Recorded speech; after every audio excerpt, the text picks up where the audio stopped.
never saw boxing as just going and beating somebody's brains out. For me, boxing is a technical sport, and I always equated, in my mind, boxing to sword fencing. So you're trying to outwit someone. So you're learning how to suss somebody out. You've got to anticipate what he's going to do. So you've got to watch his eyes, and the eyes are so important. When you watch somebody's eyes, you can see whether they like you, whether they dislike you, and what they're going to do.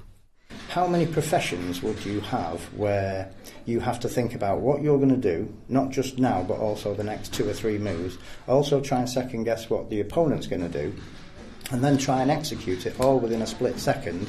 If you get it wrong, you can get hurt.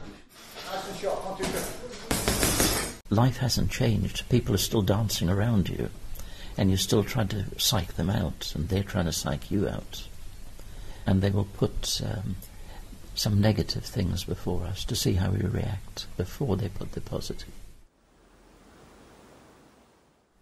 It was late at night. It was very dark. It was winter's night. And all of a sudden, a group of lads, must have been about 15 to 16 in their age group, was following me. And they were using threatening language. So there was a bit of fear in me. I knew if I ran, they were going to catch me. So the decision was to stop. I turned around and noticed that there was a garden wall there. It was nearly shoulder high.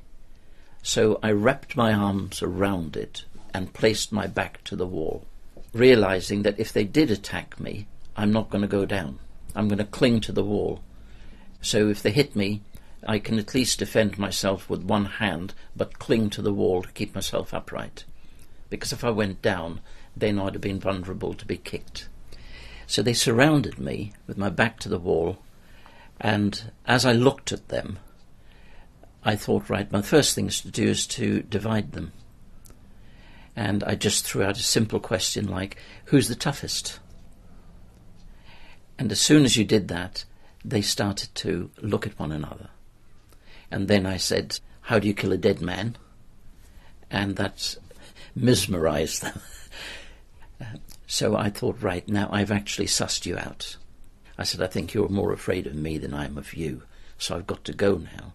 But if you want to see me, you can come to the vicarage tomorrow.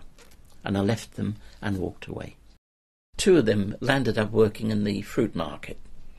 So whenever I used to see them, they always used to say, good morning, Father, how are you?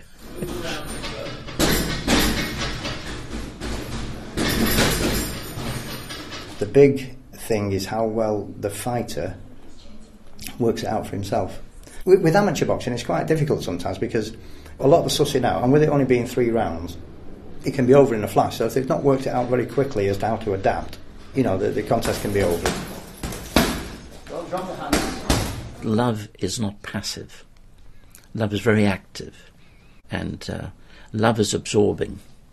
It can absorb energy and transform that energy from hate back into a trust.